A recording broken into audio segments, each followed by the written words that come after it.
أعوذ بالله من الشيطان الرجيم بسم الله الرحمن الرحيم رب اشرح لي صدري ويسر لي أمري واحلل عقدة من لساني يفقهوا قولي اللهم صل على سيدنا محمد وعلى آل سيدنا محمد. Assalamu alaikum wa rahmatullahi wa barakatuh. Inshallah everyone is doing great. So let's start with the discussion, inshallah. So as usual, I'm expecting heavy contributions from everyone. Since we are doing this online, people are usually shy to participate, but please overcome your shyness and contribute as much as possible. Please don't hesitate to ask questions or object whatever I say. You are more than welcome to disagree with me, definitely, and share your opinions, share your reflections, share your ideas on the topic. That would be very, very helpful.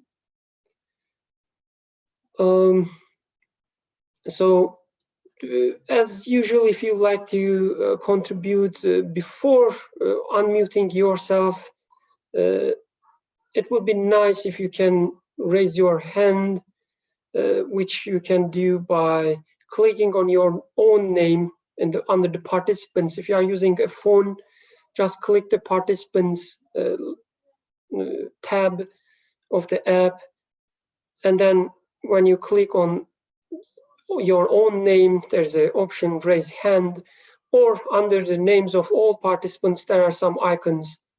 One of them is like the 5 fingers, which means raising your hand. If it's not available for you, just go ahead and unmute yourself, or click any button there, any icon saying yes, go fast, or a thumb. There's also one thumb. You can click any of them instead of raising your hand if raising hand is not available for you. Okay, without further ado, let's start, inshallah. Today we are starting with a new chapter, chapter in Qur'an, and also a new chapter of the discussion, which we call 3 shirts of Joseph, or Prophet Yusuf, as we are more accustomed with the name. And we intend to have 3 chapters on this topic. The first one, as we are doing right now, it will talk about the 1 shirt of the Prophet Joseph, and then we will see the 2nd shirt and then the 3rd shirt. So it's an interesting chapter talking about shirts, dreams, and like different adventures in the real sense of the word adventure of the Prophet Joseph. So it's a really, how to say, the exciting, very interesting story. However, Qur'an at the very beginning start with a warning, a kind of a warning when our Creator starts narrating this story. A kind of warning about how we should read this very interesting story, because we see that many people, including myself, we are very interested in hearing stories. This, I guess, part of the human nature. So we like stories, and Qur'an tells us many stories. And as Qur'an says itself, the very best of the stories are narrated in Qur'an in the best way. Okay, and thus people tend to, approach these stories as just like movies or reading a book. It's very interesting, we say. It's very the topic is so attractive that I cannot stop reading, I cannot stop watching. and so on. But again, Quran starts with a warning, saying that yes, we are telling you the best stories in best way, but please do not take them as stories of Evelyn, right? Stories of older generations, stories of previous people, historical characters, and so on and so forth. Because Quran says, so we relate to you, we narrate you the best of the stories in Quran, in whatever we reveal to you in Quran. And we know that before that you were among the unaware. So this is something new for you. Okay, this is not something you heard before. So this is very interesting, because from one aspect, we know that, just to be honest and realistic, most of the stories in Quran are also known in previous generations, in previous religions, or previous, what is it called? Tales, let's say. So for instance, we know that even within the first, even like a first known written text, epic text, which is Epic of Gilgamesh, right? Even there, we know that almost the exact same, the story of Noah is narrated. In the same way, many stories narrated in Quran is narrated in text of the previous religions. So what does it mean that, we narrating you stories that you were not aware? So of course we can take this verse as a historical text and say that, oh, the text is talking to prophet, peace be upon him, and he was not aware. So this verse is for him. But such an interpretation, such an approach to verse would be would waste it for us. Because I'm reading this verse, I'm trying to benefit this verse, and such an historical approach would tell me, oh, you don't need to read the second part of the verse, because it's not for you, it's for the prophet. To be honest, such an approach to Quran, at least personally speaking, is an insult to Quran. You cannot disregard any part of Quran, assuming or claiming that it's not for me. Whatever written in Quran is for you. Because whatever revealed in Quran, as Quran says itself, is a guidance for me, is a good news for me. So even the part which says you were not aware is speaking to me. So how I take it is, I don't want to make the discussion too long. I take it as, when you read a story here, don't read it as a story which is shared to you in other sources as well. This is a unique story, this is a new story. Because do you know what? This story is for you. This story is talking about you. The story is not talking about a historical character. It's talking about you. And this is our, as you are aware now, I guess, our usual motto, our usual approach to Quran.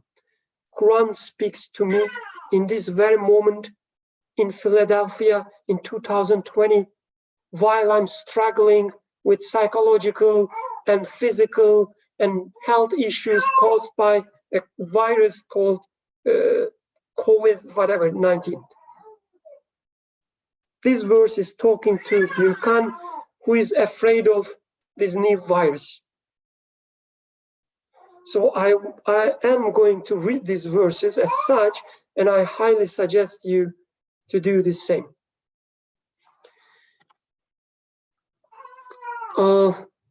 There is one comment from Yusuf. He says, tradition and literatures. Each time I read this story, I should expect to get something new, some new understanding as well. Exactly. Like even for me, when I read Quran today, among the pandemic, like amidst the pandemic, what I'm going to get will be different than I'm reading Quran in a lovely sunny summer day, having fun with my family. Two different people, two different personas, two different understandings will be there. Quran cannot be exhausted by any interpretation, by any meaning. And this is also suggested in Quran, just in the previous verse. Quran says,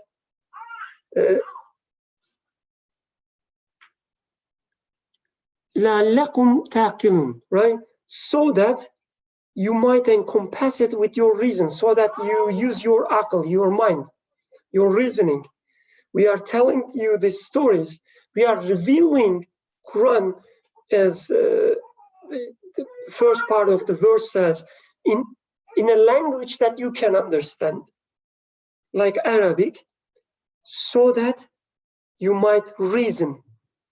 So this will be our goal, reason about verses, rather than read them as stories and telling each other very interesting, exciting stories, having a fun night. We will try to use our mind and try to understand what is narrated in Quran to us. And again, as Quran, by the way, I hope you can all see my screen share. Is that right? Can anyone please? Okay, great. So, as just suggested in Quran, in the following verses of Surah Yusuf, indeed, in Joseph, or story of Joseph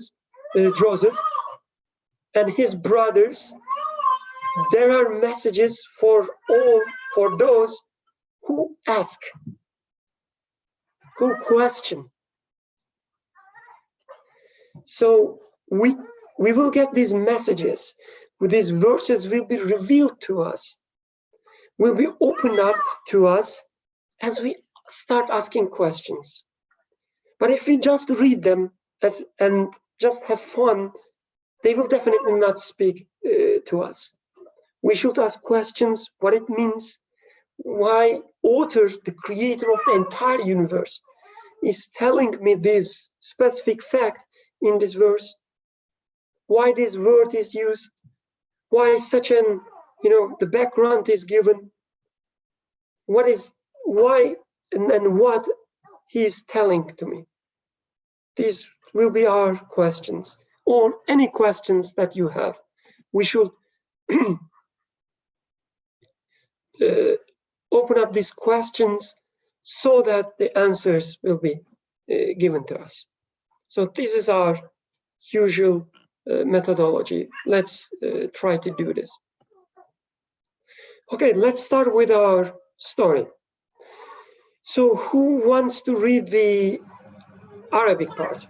So this will be, a kind of way of facilitating interaction. So we have our usual suspect, Yusuf, to read it, but I don't want him to read today. I want to hear a, let's say, more beautiful voice. So any volunteer? I'm sure, there are many among you can read Arabic. It doesn't have to be very fluent and beautiful. Do your best. Abdurrahman, for instance, would you like to do the honor to us and read the Arabic part, if you don't mind? He's silent. No? Okay. How about Hatice? Just throwing some random names.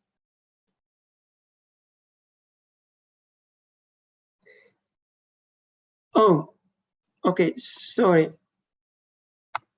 Okay. Now I allowed you to unmute yourself, so you can unmute. I'm sorry. I'm really sorry. Abdurrahman, please go ahead. Okay, inshallah, I'll try to read الرحمن الرحيم. إذ قال يوسف لأبيه يا أبت إني رأيت 11 كوكبا والشمس والقمر رأيتهم لي ساجدين. Thank you, Jazakallah khairan. And that was definitely much better than Yusuf's reading. So I'm sorry, Yusuf, you lost your spot. Okay, so verse says, when Joseph said to his father, by the way, you might hear some like strange sounds coming background, like an alien, making noises. It's my lovely daughter, Bushra. So she's also trying to contribute to discussion. Thank you for your understanding. So anyway, when Joseph said to his father, oh my father, indeed I have seen 11 stars and the sun and the moon. I saw them prostrating to me. So I'm just assuming that many of you already know the common interpretation, which is definitely has its truth. Just as a side note, like trying to read Quran, speaking to you and making your own interpretation definitely doesn't mean disregarding years of studies of all these scholars, their serious hard work, and so on. That's definitely not the case. We respect them to the utmost level, and we're trying to benefit from their interpretation by also, contributing our own interpretations on top of them. So we all know the common interpretation of these verses. People usually take these 11 stars and moon and the sun as that will be kind of explaining following verses, that these are Yusuf's brothers or sisters, siblings, and fathers, and so on. And these are considered as signs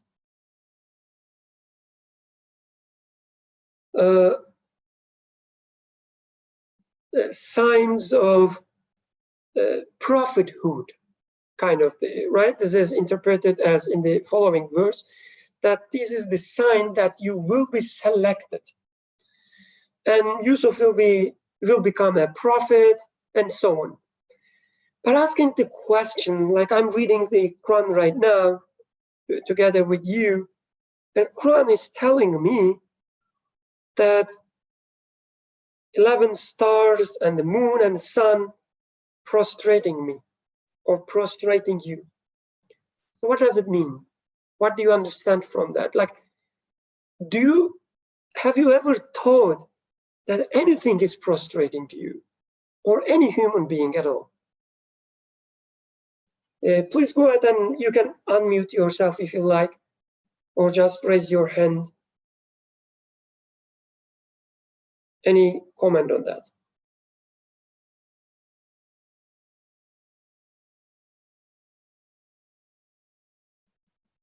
Please, Hatice, go ahead. Assalamu alaikum. So the question is, if I understood correctly, do I feel like if anything is prostrating to me? So I guess in one respect, I'd definitely say yes. Insofar as I find that like everything is somehow serving me. Like I'm breathing, I have lungs that breathe, I have oxygen around me, I have a body I'm utilizing. I benefit from literally everything around me in existence, and everything seems to be serving me in one form of another. So in that sense, I would say yes to your question. Thanks a lot. Any other comments? You just, experienced it. You just show that it's not that hard. Please go ahead.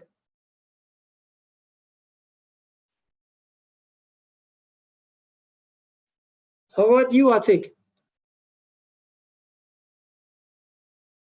I don't know if I have much to add at this point, but if I do, I will not hold back.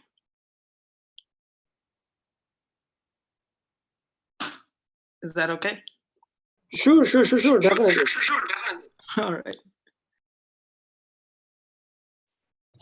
Okay, Abdurrahman, please go ahead, and then Yusuf.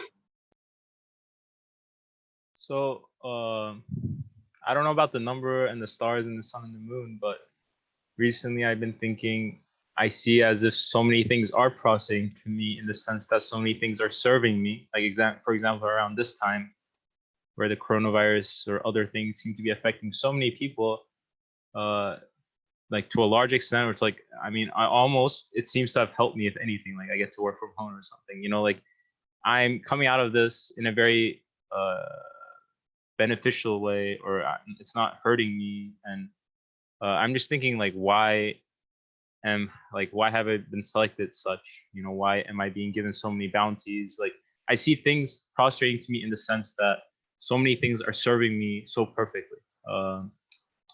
That's one way I can see it.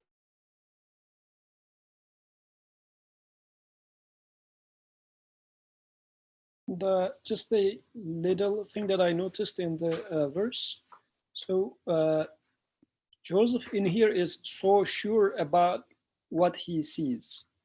So he's, I mean, it's generally, because of, I guess, the next verse, it is being interpreted as a dream that Yusuf is seeing in here. But in the verse twice, he says, indeed, I have seen 11 stars and the sun and the moon prostrating to me. So it looks like there's some sort of a certainty.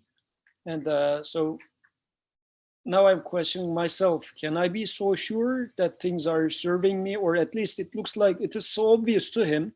So it must be something that obvious to me as well, the things being subservient to me. So in the existence, do I see it as such, is some question that came to my mind. Thank you very much. This is a great point.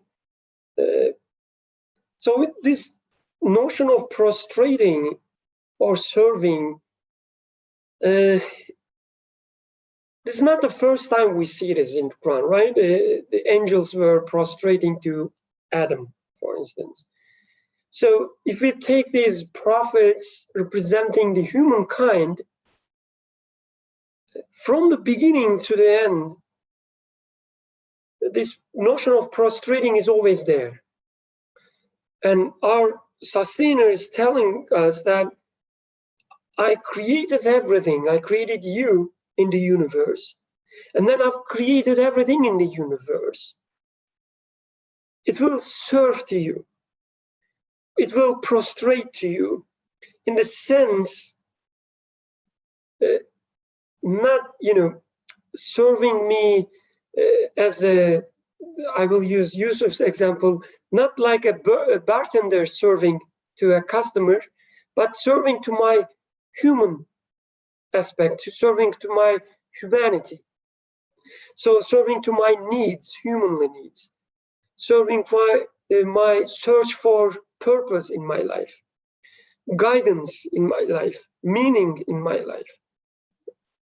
So the angelic aspect of universe is serving to me. And also, I guess this verse is telling me that become whatever you have in your life, whatever aspect in your humanity, your soul, your mind, your heart, your feelings, your desires, even the feeling of jealousy that you have, or the anger you have, or the bad ideas, bad thoughts that you have, they all are serving to you in one way or another. They are there so that they will fulfill a purpose in your life. So in that sense, Joseph or any human being with this verse realizing that everything in universe is serving me, that I am in this universe for a reason, for a purpose. There's a wisdom behind everything.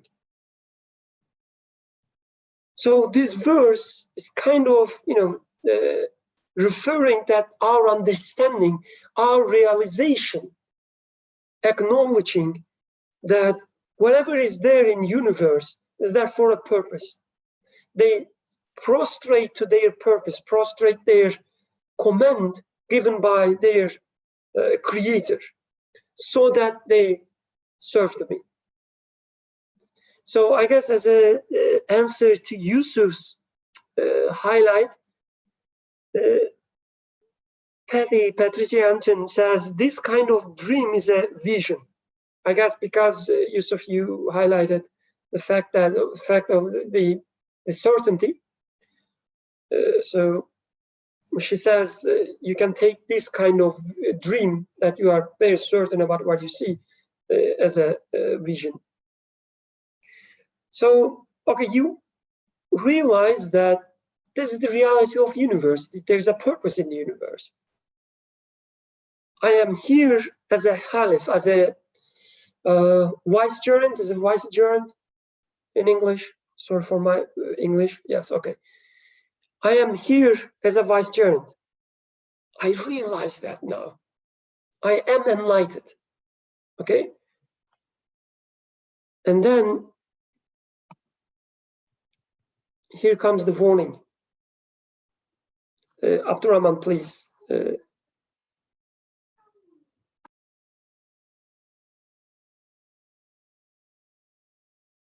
قال يا بني لا تقصص رؤياك على إخوتك فيكيدوا لك كيدا إن الشيطان للإنسان عدو مبين.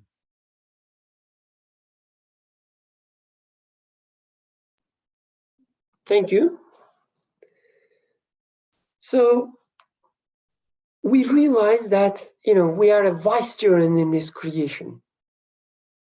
Everything in us, every aspect of us, even our soul, which desires, everything, is there to serve us. There's a purpose in everything. The creation is not random. Creation is not out of purposeless or meaningless. Creation is not out of chaos, out of random occurring events. We realize that, and here comes the warning. O my son, do not relate your dream to your brothers, or they will devise against you a plan. Indeed, Satan, to men, to human, is a clear enemy. Any initial comments?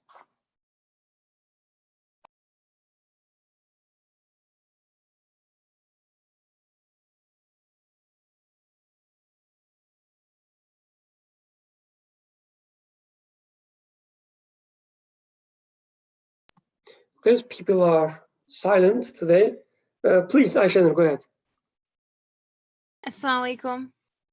I don't have anything super insightful to say. It just, when I think about at least the part, oh my son, do not relate your dream to your brothers or they will devise against you a plan. Like a brother is someone that if I call a brother, there's a sense of trust, sense of camaraderie, sense of some sort of bond or relation that's going on. So it's almost this sort of juxtaposition between that which I trust and have this sort of relation or close relation with, and the fear that that person will do something against me. Like you wouldn't expect that from a brother. So, when I try to think about it in terms of my life, it's very confusing to try to apply it, because even if I don't think about it in terms of a literal brother or even a literal, a person that I may call a brother, things that I see as brothers, let's say brothers in creation, I don't know, a tree, like how am I supposed to, what is it that I will not relate, let's say not just my dream, but my feeling or my things that occur to me? It's hard to make sense of this. I think precisely because it develops and it uses these sort of terms that you wouldn't expect necessarily. I mean, divorced from, I guess, the story as we usually know it. I mean, there's sort of a rationale behind why it shouldn't be related to the brothers or what otherwise, maybe jealousy, but I'm not sure. So that's just like, I guess I'll just throw my initial confusion at you and hope you can solve it. And yeah. Thank you. Go ahead, Atik, please. So, in trying to understand this, for myself,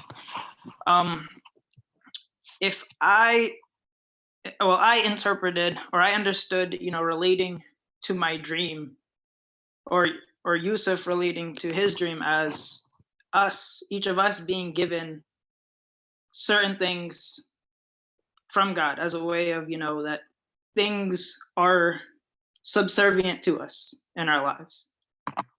It might be something specific like the sun or the moon, or something about, maybe I've been given a job or a degree or something like that. And I shouldn't, be proud of what I've been given or try to draw attention to it to others, telling other people like, hey, look, I have this and that. And, wow, look at, give me attention and praise, because if I do that, that might turn them against me. So maybe something about the purpose of these things, or me being granted these things, is not for, the earning the praise of others.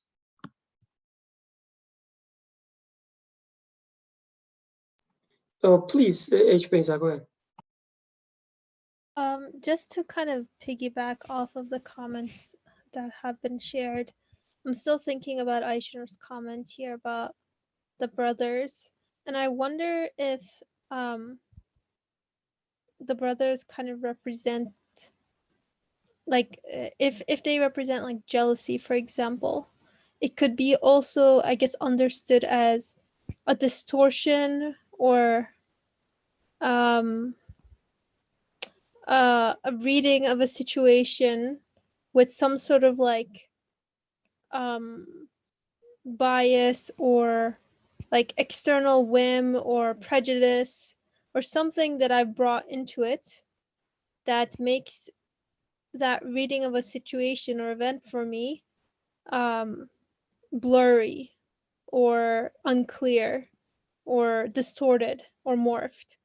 So when it says, do not relate your dream to your brothers, or they will devise against you a plan, I wonder if I can make the stretch and say, do not take these things which it is clear to you that they are serving you, to misinterpret them and say that they're not, or that they're acting on their own whim or on their own accord. And if I am to do that, then I, quote unquote, devise against myself a plan, as in I distort my own reality for me, I guess. Very abstract, but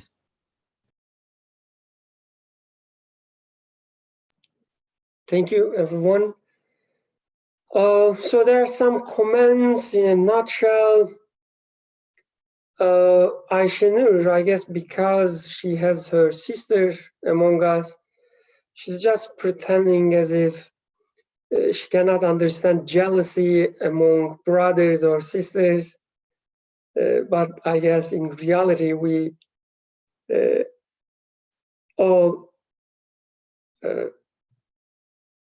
all can relate how brothers and sisters can have jealousy among themselves. There's another comment from Athik. I find similarities in this to the story of Abel and I don't know how to pronounce them, I'm sorry. Cain and Abel. Ideally, it seems like brothers should look out for each other, but I think that it's actually easier for siblings to jealousy or to get jealous of each other. And then Aishanur says, yes, very true. Okay, Habil and Kabil, thank you.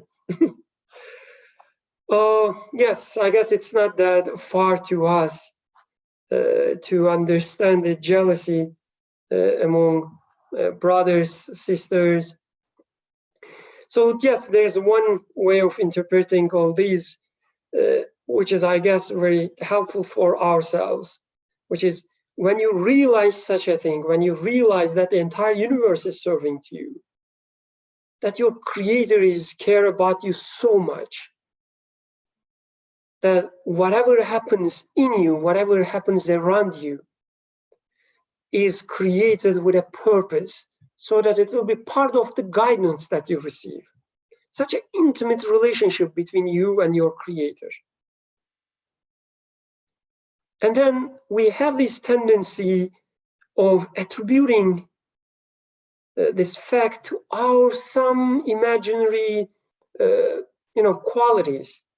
Like, yes, I'm a good person, and that's the reason I see universe as such. I'm the righteous person.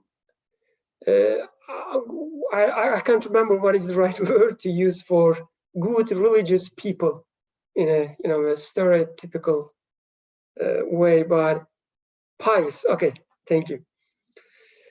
I'm so pious, and that's the reason I see universe as such, or universe is serving me.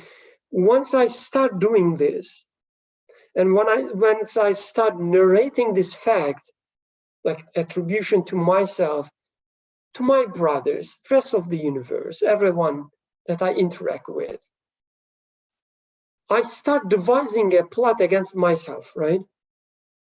Because I cut the links, I cut the connections between these bounties.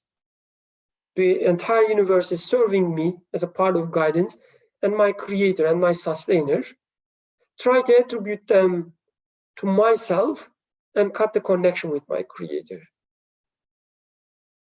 So I'm kind of like pulling myself off the edge of a cliff, or to the depth of the well. Or another way of seeing this, I guess, even when we are not trying to attribute things to ourselves, even we realize that universe as such, and we are thankful to our creator. Still, having this understanding, unfortunately, makes us the prime subject, prime enemy of almost the rest of the humanity. Because most of the people out there, and most of the time actually ourselves, see universe as acting randomly. Things happen themselves out of some evolutionary processes. I work hard, I get my salary. My boss is helping me because he contributing to his contribution, promotion. There are always these causal relationships. Nothing is serving to me. Survival of fittest. If I work harder, I get greater grades, which kind of is true, but only kind of. We should be stronger and stronger, more intelligent, more attractive. So you have to go to gym, you have to do, makeup, you have to sell yourself in every way possible. But this is the universe that we live in, right? In practice. So as having such an understanding of the universe that, no, like I'm not trying to survive. Everything is serving to me. Like I was a infant, a small baby who doesn't even know how to feed herself or himself. And a woman called mother and a man called father was there for me without I'm doing anything. And sleepless nights, headaches, not even complaining. Okay, maybe sometimes complaining, but were there for me. Even if they are not there, rest of the universe is always there. Like check your life. Everything is fed to you into your mouth. When you have this understanding, people start hating you. Because this is such a beautiful understanding, such a valuable understanding that they reject, they don't see it themselves. And what they do, or what we do to the moments of ours, who, when we have such an understanding, rest of us, our soul, for instance, says, don't be stupid, Virkan. Universe is not such. You have to work harder. We always try to push ourselves. People will always try to push us. Why? Because Satan, Shaitan, is a clear enemy. So what I understand from such verses, again, this is my personal understanding. When Qur'an tells me that Satan is a clear enemy to you, Qur'an is not warning me against someone out of control, like, oh, there is Shaitan, Birkan, I'm trying to help you, but unfortunately there is a Satan that out of my control. So be careful, I will help you against him, but I'm God, he is Satan. So there's nothing to do, you have to be careful. No, everything, kullu shayin, without any exception, under control of my God, under control of my Lord, sustainer. So my Creator says, this is so, people will devise against you plans, or your soul will devise plan against you, because this is part of your training. From your perspective. Because Satan, whatever it represents a part of the training that I have in this life. And my Creator says, this is so because it's designed to be so. Because you will see your enemies attacking you, because you will see people plotting plans against you, because these are all part of the plan, which is part of your training. Yusuf, please go ahead. Just to double check if I understand you correctly, I will try to read it as far as I understand this is what you did, as this is, let's say, if you would like to call it heart or something in me, which is kind of righteous somewhat, but there are also other aspects in me, within me, I guess this is one way to read it, which are like the brothers that are being mentioned in here. As you said, soul is one of them. So I guess this was Atik's point also. If I narrate that boastfully, to my other faculties or other people, that things are subservient to me, as if there is something special about me, this is why they are prostrating to me. If I have this mindset, the father is warning me in here, like the figure of father in this story is warning me in here, saying that if you take this attitude that you are being served because you are special, then you will start seeing as if everything is plotting against you. But if we read it from reverse, if you don't narrate this dream or this vision to others boastfully, but rather see it as your Lord is making everything subservient to you because this is your truth, as a like an abd, like something that doesn't have anything other than neediness, and you are a student, as you were saying, this is your training, then you will not see anything that you experience in your journey of life as plotting against you. And in practical life, for instance, like there are some people, whatever you say, they tend to interpret it as if somebody is plotting against them. But you can explain saying that, no, there's nothing wrong. This person is just passing by. He's not plotting against you, for instance. Or, well, actually, he's trying to do good to you. It's not plotting against you. It's the same thing happening. But this person's vision or perspective is such that he or she takes it as if somebody is plotting against them. So I guess in this verse in here, it is the same journey. The brothers, like in the rest of the story, brothers are still going to do something to the person Yusuf in the story. But is it going to become a plot against him, or just part of the journey for him? Is very much depending on his attitude, which is being, I guess, located in this verse. If you take an attitude to boastfully say that, oh, everything is prostrating to me, then you will consider what you will see in the rest of the story as things are plotting against you.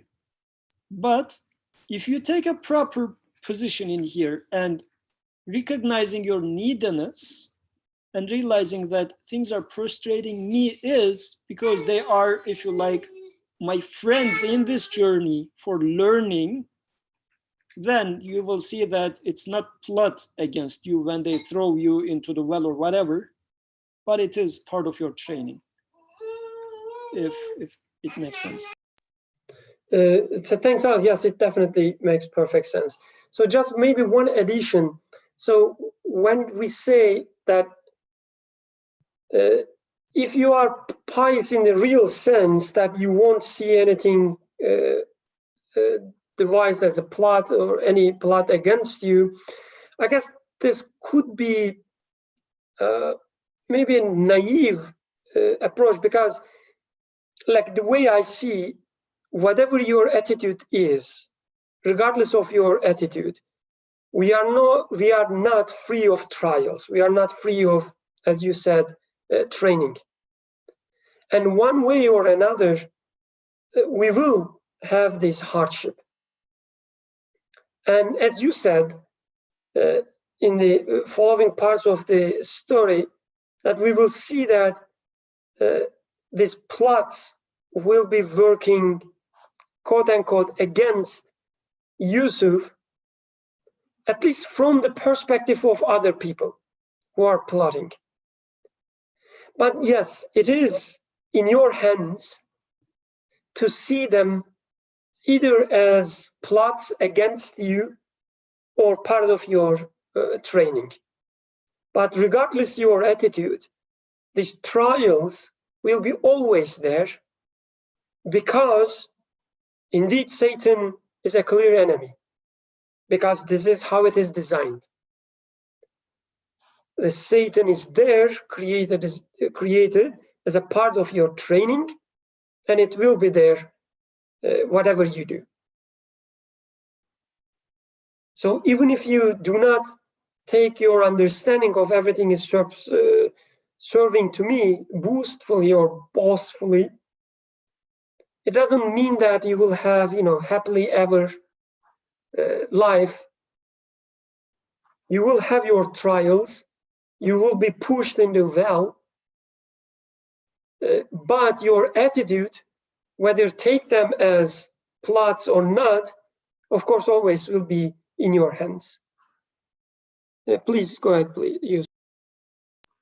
So in addition to what you said about the description of Satan being an enemy of human, another meaning might also be, so this is the justification of the previous part of the sentence, right? He says, because Satan is a clear enemy to man. So what does Satan signify, or what does Satan represent here? Satan is just a liar, like baseless claims that doesn't have any truth. So if we go with, again, Atik's interpretation of, if I'm boastfully showing off or considering that I am being prostrated because I have some merit in and of myself, as we have studied in the story of Adam, Satan was doing the same claim over there. I am superior because you made me out of fire. So if you have such a similar boastful attitude about your vision, then you will see them as, if you like, take the attitude of Satan, like a liar, a baseless claims, then you will see things as if they are plotting against you. So this satanic attitude, if it becomes your attitude, then this is what you will face.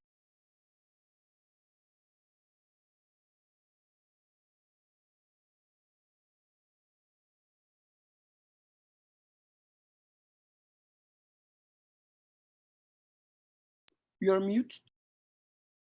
Oh, sorry. Okay, I was saying let's continue.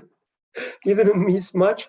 So, Abdurrahman, would you like to read the Arabic part, please? وكذلك يجتبيك ربك ويعلمك من تأويل الأحاديث ويتم نعمته عليك وعلى آل يعقوب كما أتمها على أبويك من قبل إبراهيم وإسحاق إن ربك عليم حكيم. Thank you. So there are many parts in this verse that can be studied, but because we don't have much time, let's go quickly over them. And thus will your sustainer choose you and teach you the interpretation of happenings or hadith, right? Whatever happens, interpretation of things, and complete his favor upon you and upon the family of Jacob as he completed it upon your fathers before Abraham and Isaac. Indeed, your sustainer is all-knowing and wise. So we started with an understanding of the universe in which everything is serving to me, everything in me serving to me, which means there is a purpose there, because service only becomes meaningful when there's a reason, when there's a purpose. And it's also interesting, the verse ends with sustainer is all-knowing and wise. So whatever you make sense of this verse, don't forget that this is a verse coming from all-knowing and the wise one. And it says, your sustainer choose you and teach you. And is it present tense? Let me check. Is it right? You are limuke. Your sustainer teaches you the interpretation of whatever is happening. So, okay, Birkan, you are on the path that you had this understanding that whatever is there, universe, the stars, sun, moon, is there for a purpose. Sun is put there, as Qur'an is describing. Sun is there as a lamp for me, right? Prostrating.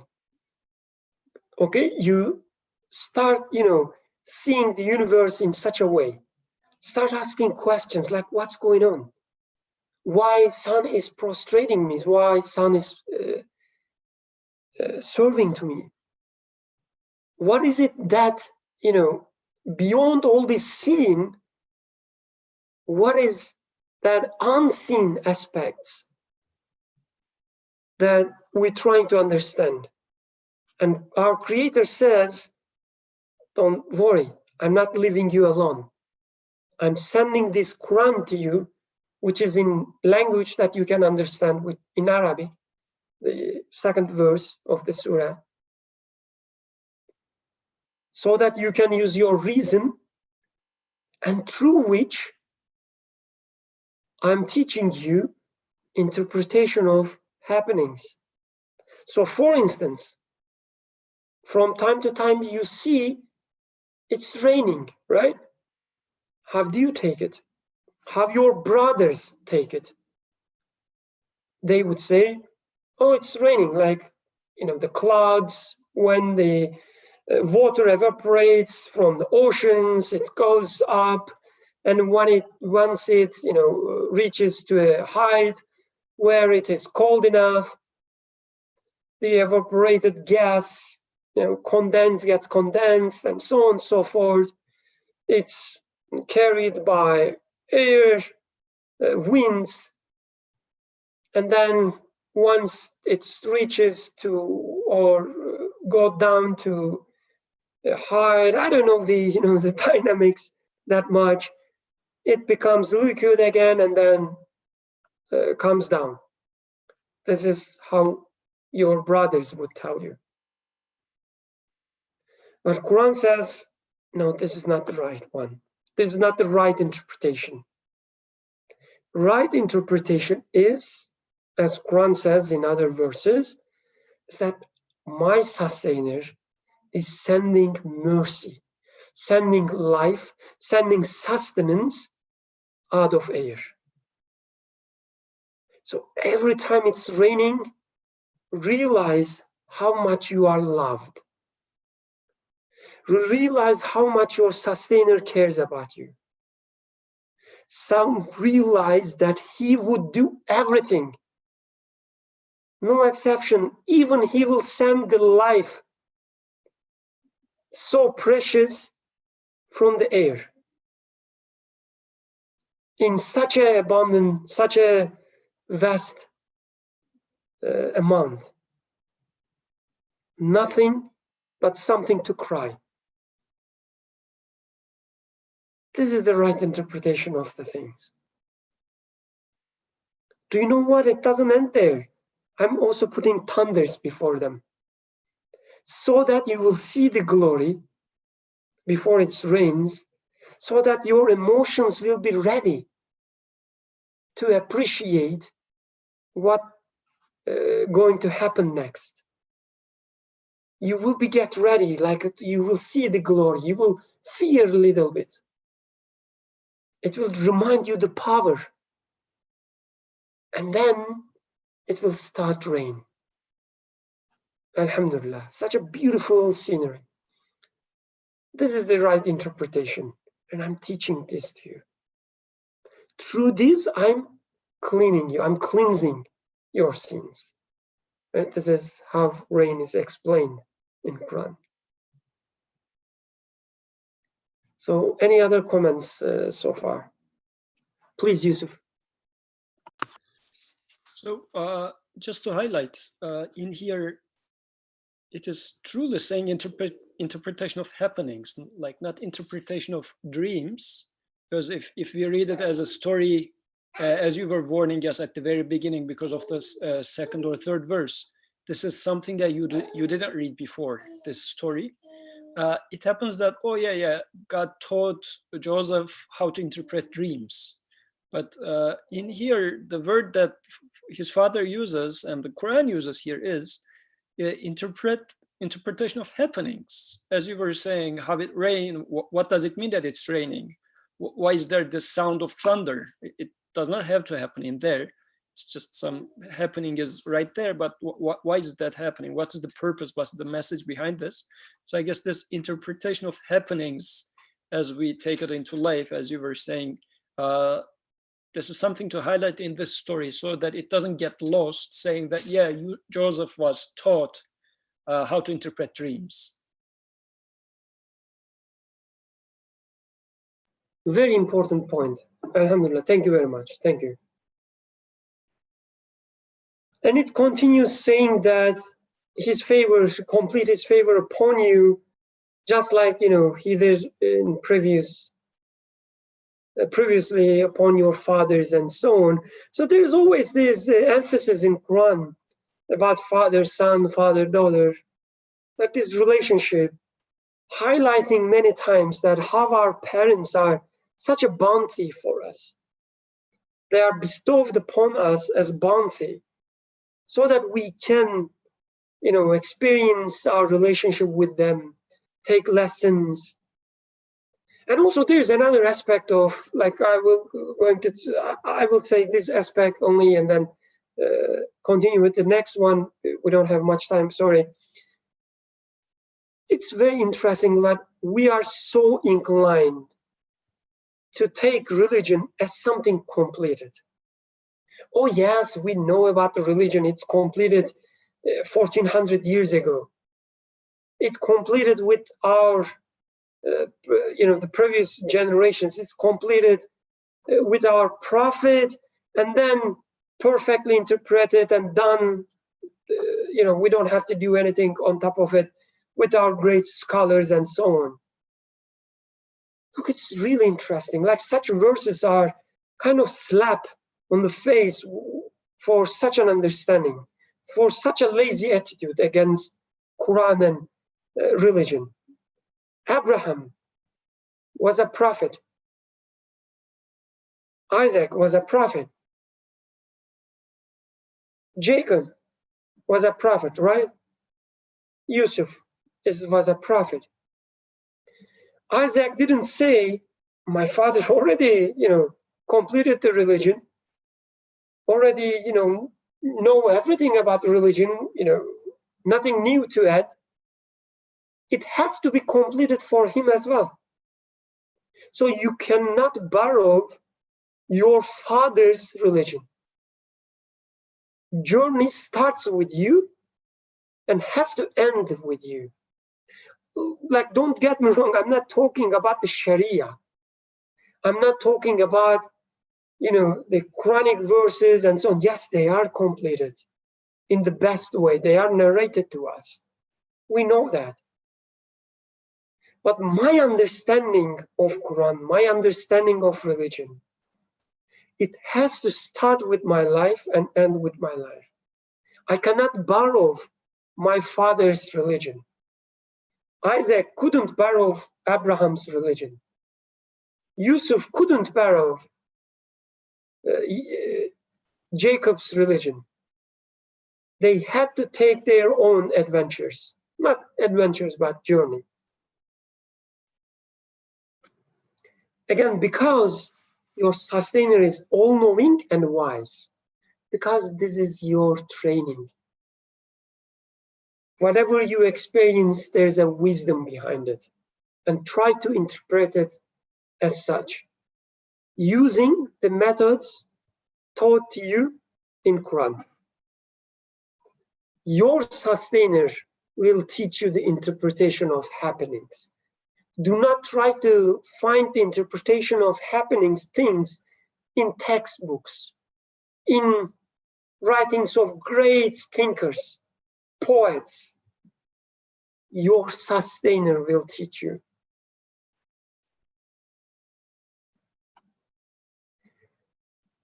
Okay, I'm going faster, I'm sorry. When they said, Joseph and his brother are more beloved to our father than we, while we are so many indeed, our father is in clear error. So this is our usual attitude, right? When we see something nice, we see a nice quality in person.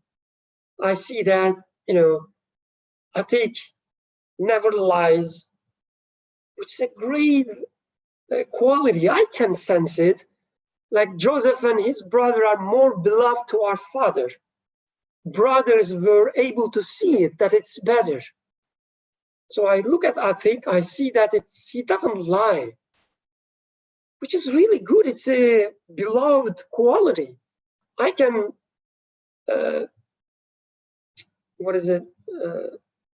confirm that.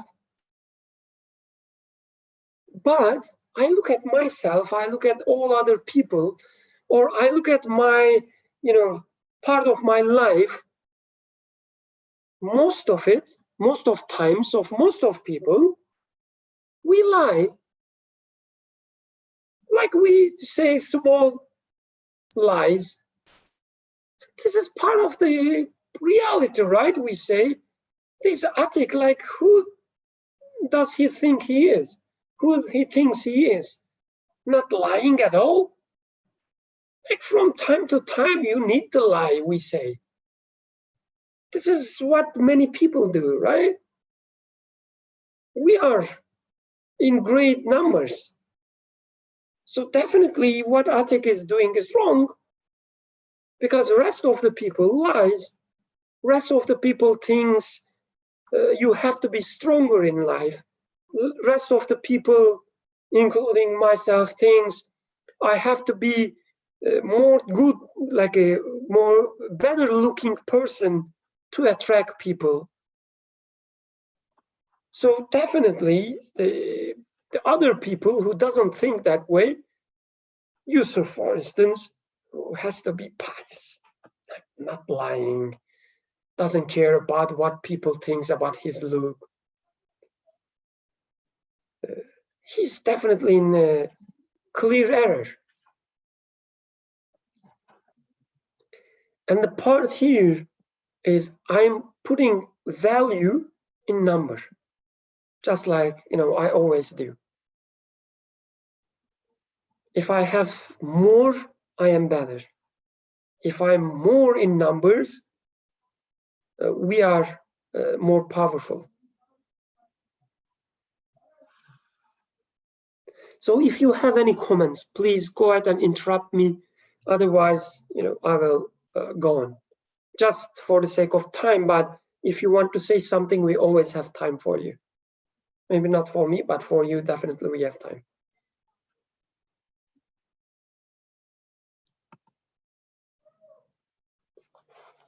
And I say, kill Joseph.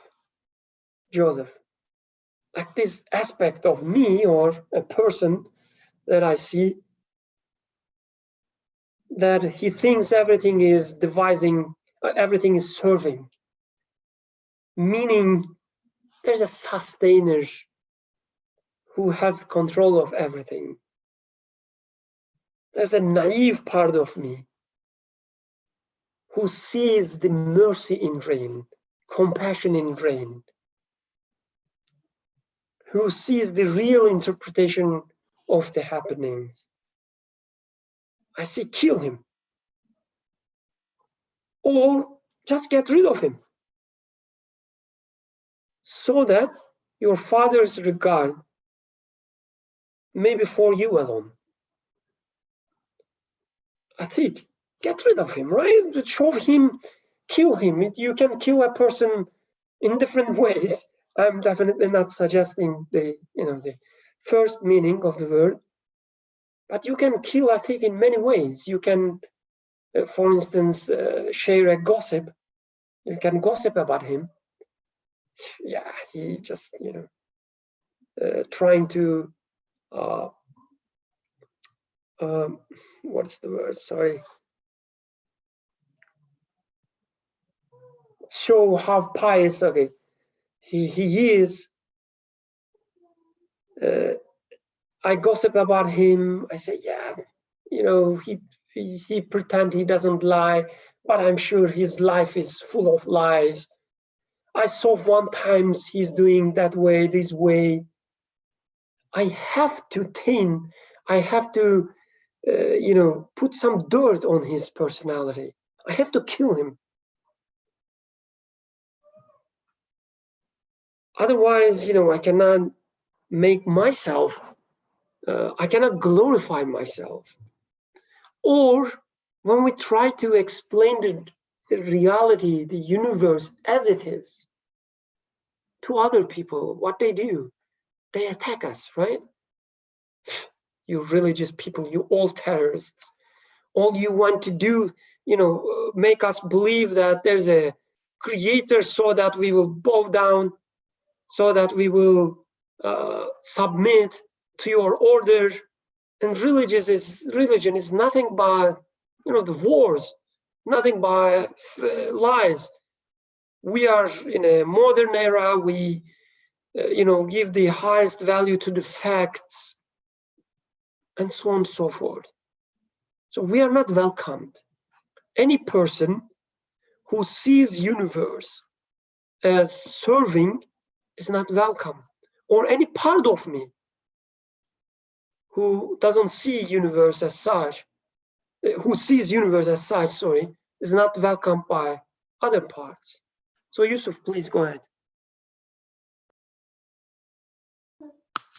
So this also reminds me of, again, if I take it as a internal conflict within different aspects of me. So it looks like there is something in me which is like trying to interpret things as in the previous verses, try to find its meaning. But it feels like as if there is some other aspect in me which needs some taming. But before this taming, they are like, no, there's no meaning in this existence, or it's just like, I want to live the moment, so don't bother me. But this other aspect of me, which is generally called, I guess, as conscience, says, wait a second, like this life, it cannot be this purposeless. It cannot simply be about living the moment and taking the joy, because there's no joy anyways, because joys are also fleeting away. And once the joy goes away, it's just misery that's left behind. So do you really think joys are joys? But then, as if the other side of me says, somehow, if I make this aspect shut up, then I will start enjoying the joys purely. Yes, truly apparently what he says is correct, but if I shut him up, if this aspect, like if I can shut the conscience up, then I will start enjoying things, because I'm not going to hear this disturbing inner voice.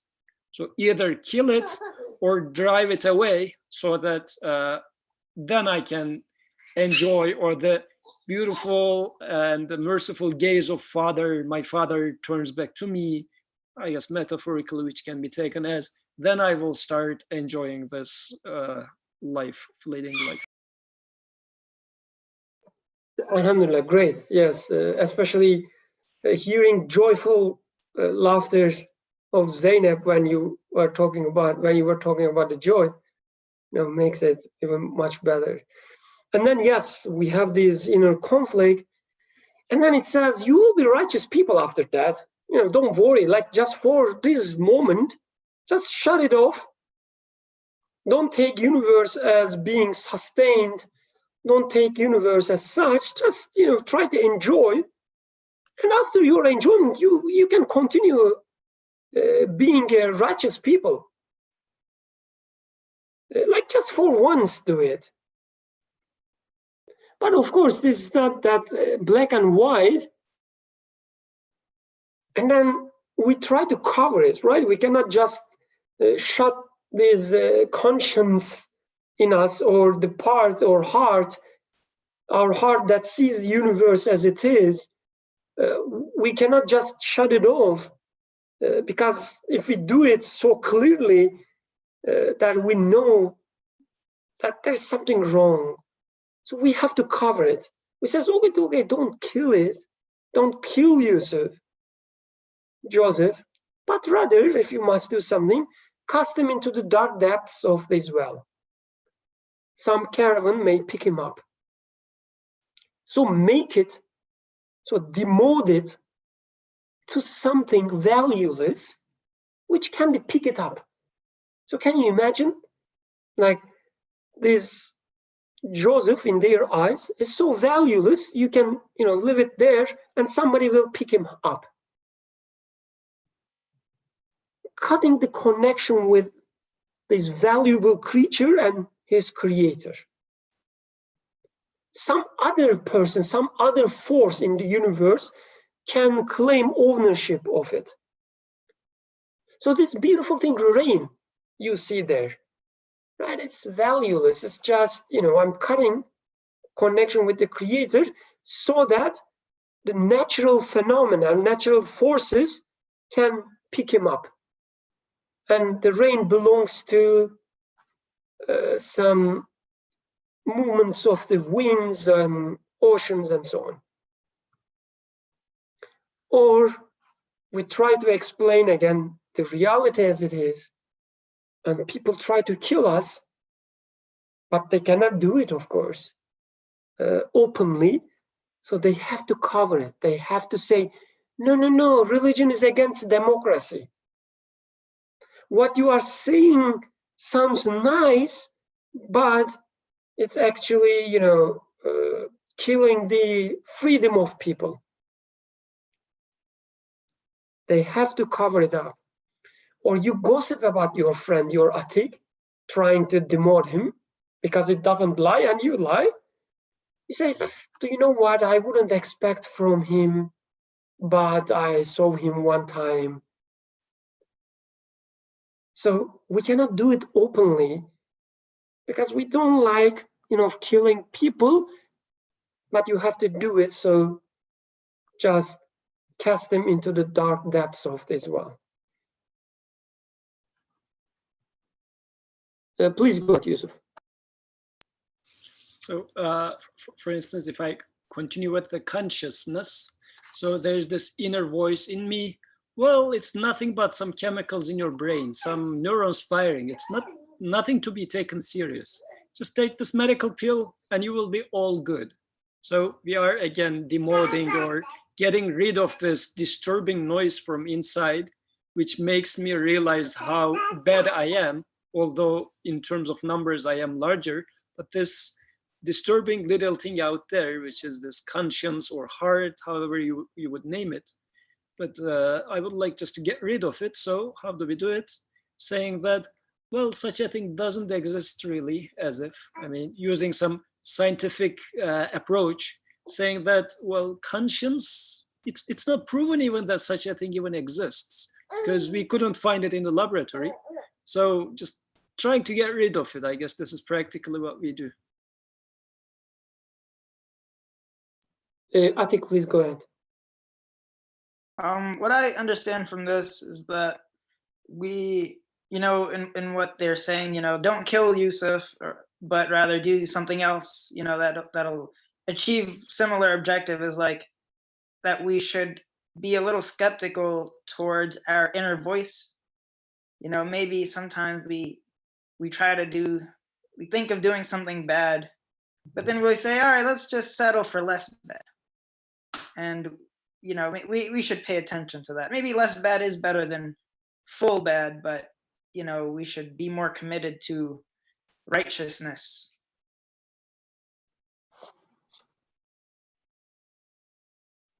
Yeah, I like the word used. Let's settle for the less. And then the story goes as such. The brothers telling the father that, oh, father, please let Joseph come with us. So our inner, soul is telling our father, let's say our mind, we are definitely indeed his well-wishers. So I'm, wishing well for you, Birkan. You are so naive. You think, everything in the universe serving for you, but you have to be stronger. You have to fight with the people. Like I'm telling this, I'm suggesting all these things to you so that you can enjoy yourself, that he enjoy himself and play. And verily, we are his guardians. While there's, again, plotting.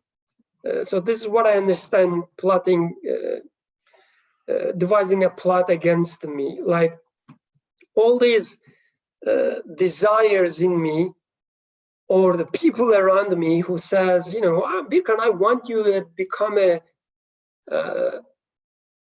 successful academician.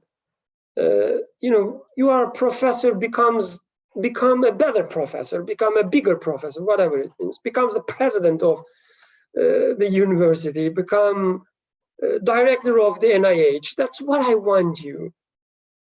Like, I want you to enjoy yourself and play, while, you know, trying to pushing me into the depth of the well. And then it ends here.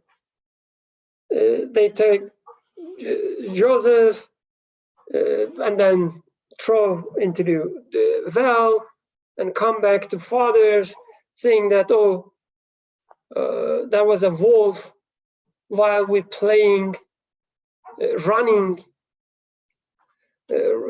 like a competition. That's very interesting. Like, our entire life today is based on a competition, right?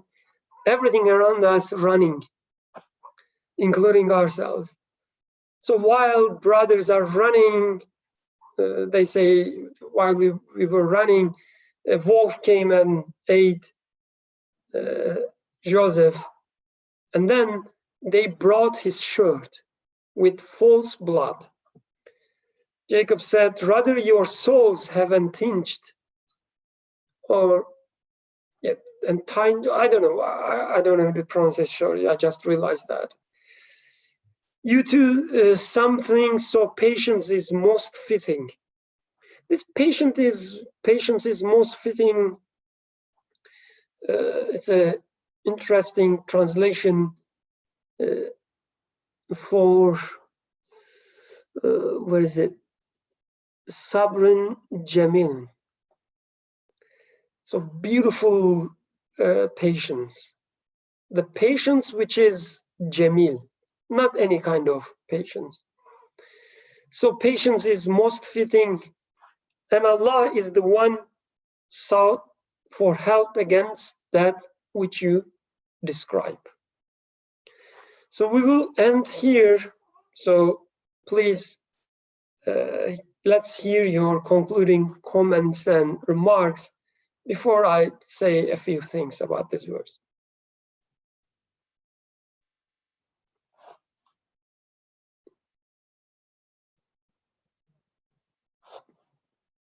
Please, Atik, go ahead. I wanted to say that this adds to the rationalizing of how we behave when we do something wrong. We try to, we try to justify it to ourselves, and then we try to justify it to others. It was just a situation, that we were in. It's not going to happen again, or something like this or that. But really find excuses for ourselves and not take responsibility for our actions.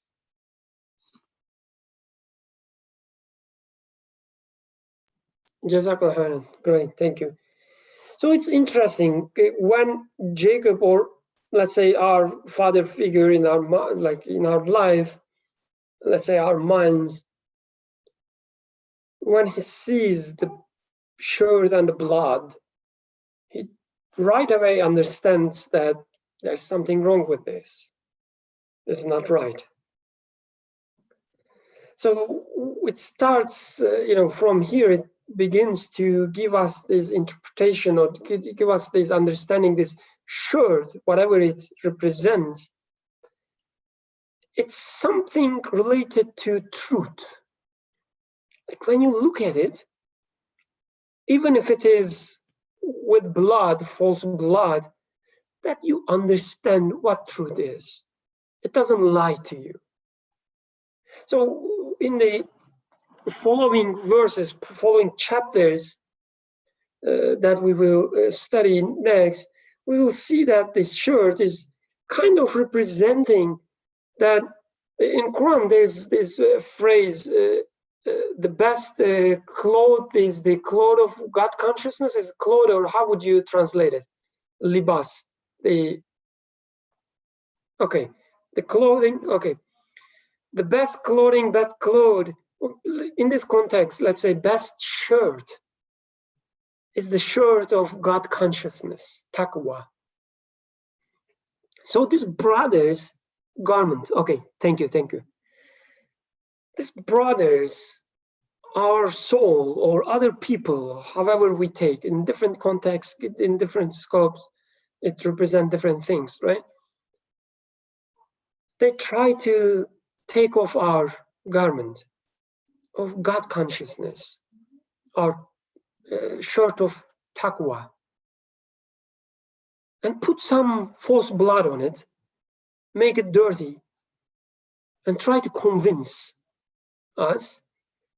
But if we are wearing, what we wear, what is on us, is the garment of God consciousness, then we won't be fooled. Our mind won't be fooled. We will look at it and say that, no, this is not true. These stories you're telling about rain, they cannot be true. You're telling me that this understanding of the universe died, went away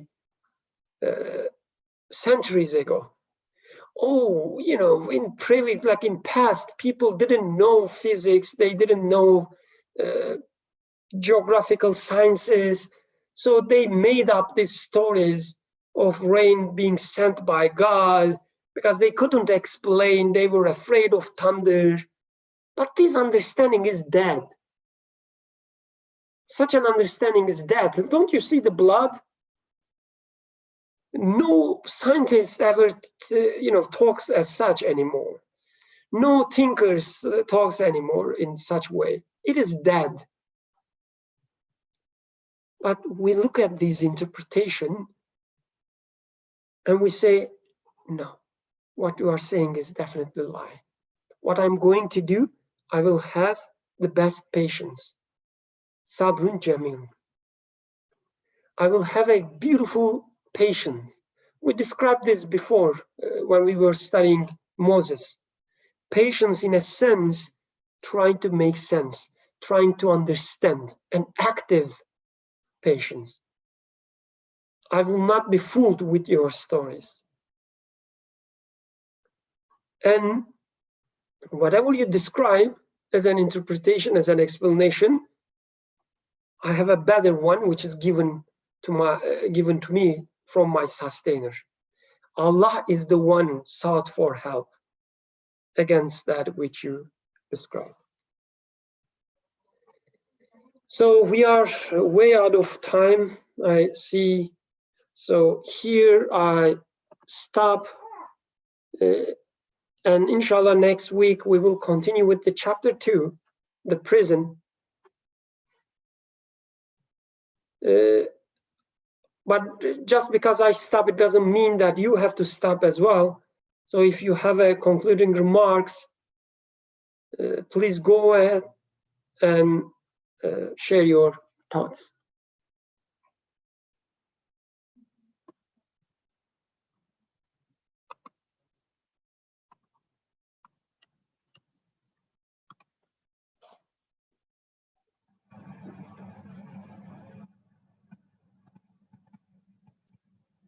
Okay, still waiting for a few seconds. No? Okay, Abdurrahman, can we hear your beautiful voice for last time to make concluding dua, inshallah, for us? Thank you for the discussion. See you next week, inshallah. Subhanaka la ilma lana illa ma 'allamtana innaka antal alimul hakim. Wa akhiru da'wahum alhamdulillahi rabbil alamin.